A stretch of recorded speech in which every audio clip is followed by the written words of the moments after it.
"Coo," said the dove on the windowsill. "Coo," replied another dove, joining the first.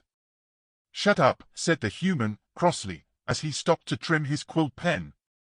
Quill pens were new, and all the rage in the Ravenna government offices. They were also, being a new technology, a tool with a learning curve attached. The human worked carefully, forgetting about the noisy birds. The dove settled down with a quiet flutter of wings, sitting demurely in the prefecture window. The human went back to studying his documents. He was a young man in his 20s, but he had a surprising air of gravitas about him, as well as the sort of mad focus a later age would expect of a gamer in a particularly difficult dungeon. From the look on his face as he read the papers before him, he was preparing to meet the boss mob. "Lucy! Come here! I need you!" An even younger man bustled over. "Yes, illustrious? Sit down and take dictation. I need to think aloud." "Yes, illustrious." The subject of this honorific, which made the doves chuckle. Have you ever heard a dove chuckling? It's quite melodious, but still manages to sound like snark. Picked up a piece of scrap parchment and held it at reading distance. He studied it and cleared his throat. King Theodoric to the Sagio Gramoda and to the Apparitor Ferocinctus, he began. Lucius scribbled furiously on his tablet. Hem. Best start with a statement of benevolent intent. Right, we are determined to assist the humble, and to repress the violence of the proud. An admirable sentiment, illustrious. King Theodoric thought so, too, when I suggested it. More studying ensued, and more hemming. The lamentable petition of Castorius sets forth that he has been unjustly deprived of his property by the magnificent Praetorian prefect Faustus. Oh, muttered Lucius under his breath as he wrote. The doves looked interested. If it be so, said the one giving dictation, let the invader, pervasor, restore to Castorius his property, and hand over, besides, another property of equal value.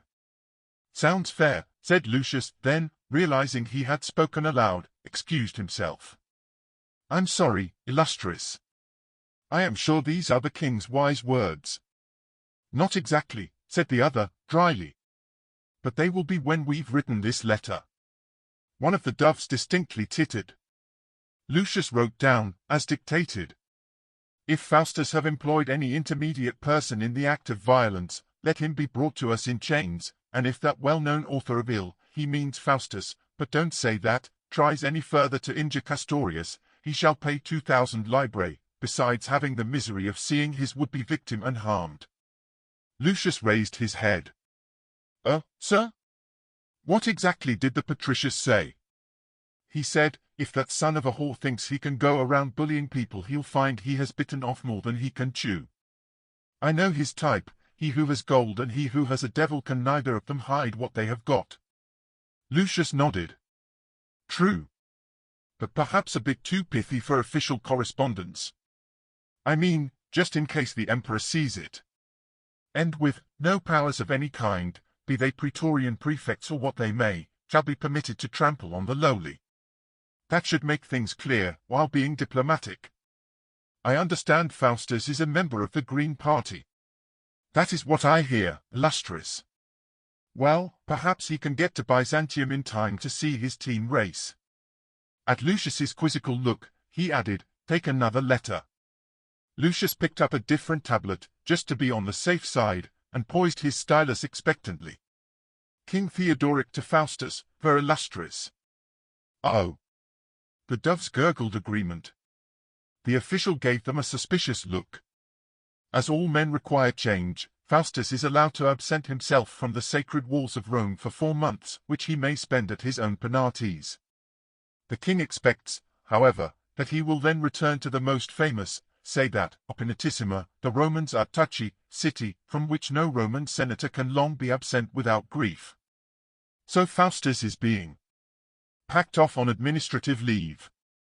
Also relieved of the prefectship, so mind you address him as illustrious. Write those up formally and bring them to me for the seals and signatures. I'll put them in the box for the patrician to sign tomorrow. It will be done, O Cassiodor Senator, said Lucius, and exited with a little bow. You two can leave, too, whoever and whatever you are, said Cassiodorus. And if any gossip from this office happens to reach the wrong quarters, there will be roast squab for dinner. With a whir of ruffled feathers and coos of complaint, the two doves rose from the windowsill, made a taunting circuit of the office, and flew out the window. Cassiodorus studied the retreating birds, amazed at what his jest had produced. He sighed. It was hard to be an intellectual in such an uncertain age. But it was even harder to fight the superstition in one's own nature.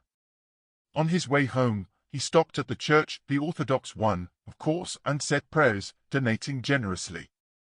After all, he was well paid, commensurate with his considerable talent in pouring oil on troubled waters.